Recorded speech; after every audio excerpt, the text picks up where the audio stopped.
बिस्मिल्लाहिर्रहमानिर्रहीम। अस्सलाम वालेकुम एवरीवन।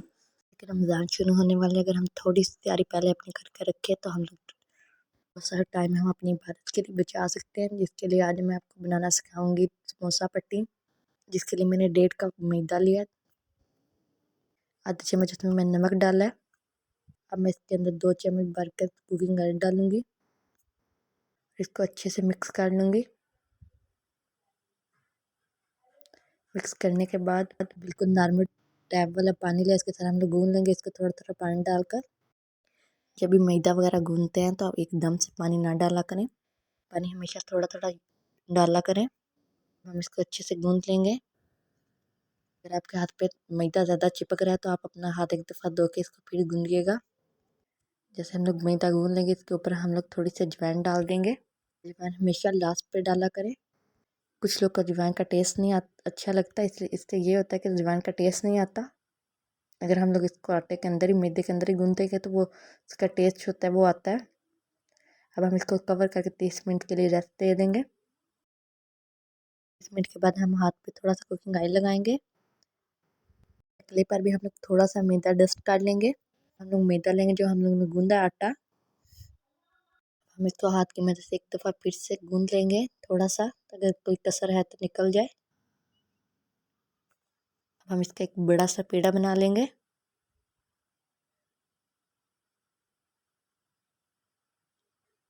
पेड़े को हम लोग बेल लेंगे, इस तरह बेलेंगे कि ये चारों साइड से गोल हो, जिस तरह हम लोग नॉर्मल एक रोटी बेलते हैं। हम लोग इसको पीसेस में काट लेंगे।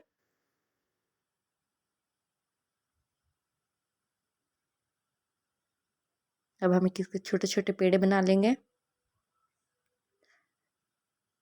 इस तरह गोल। इस तरह सारे एक साइज के पेड़े होंगे। हम चकला लेंगे दोबारा से, इसके ऊपर हम लोग थोड़ा सा मैदा डस्ट करेंगे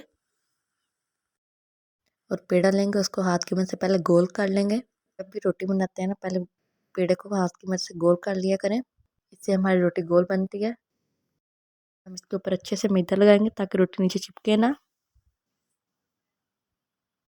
इसको बेल लेंगे, फिर हम एक प्लेट्स के साइज के जितना हम लोग इसको बेल लेंगे। देखें, इसी तरह हम लोग बाकी 4 रोटियों को भी बेल लेंगे। देखिए एक,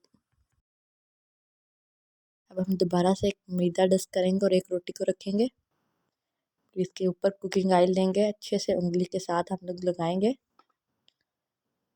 हम लोग ऐसे लगाएंगे इसका कोई भी कोना खाली नहीं रहना चाहिए इससे।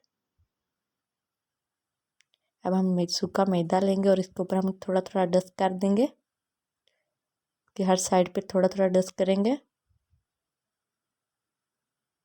अब हम दोबारा एक और गुल्ली लेंगे, इसके ऊपर रख देंगे।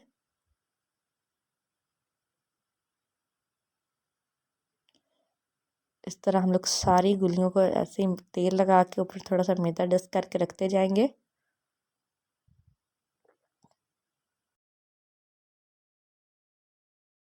जब हम लोग सारी गुल्लियाँ रख लेंगे तो अब हम इसको एक बड़ी सी रोटी की साइज में बेल लेंगे। इस तरह बेलिए कि इसका हर साइड जो है वो जैसे पतला हो।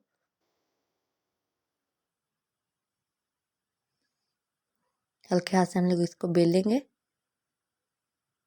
जैसे कि एक बड़ी रोटी की साइज में बन जाएगी, इस तरह गोल। हम लोग तेज छुरी लेंगे और फुट्टा लेंगे, जिससे की मदद से हम लोग इसको मुरब्बे की शक्ल में काट लेंगे, जैसे हम लोग को बाजार में मिलती है समोसा पट्टी। और इसके जो फालतू मैदा है साइड पे हम लोग उतार लेंगे। इससे ये होगा कि हम लोग इसको दोबारा से इसके पेड़े बना के हम लोग इसको यूज़ कर सकते हैं। हम चारों साइड से इसके ये उतार लेंगे और हम लोग गुल्ली को बराबर काट लेंगे। तकरीबन 3 इंच के हम लोग इस पर कट लगाएंगे।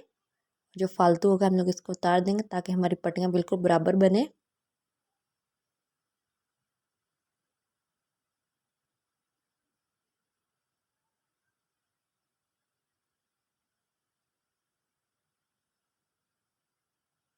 इसको भी हम लोग बाद में यूज़ कर लेंगे। इतना पट्टियाँ बना लेंगे हम लोग बिल्कुल। अब हम एक पैन लेंगे, उसको लो फ्लेम पे हम लोग गर्म करेंगे, तकरीबन 2 मिनट के लिए गर्म करेंगे।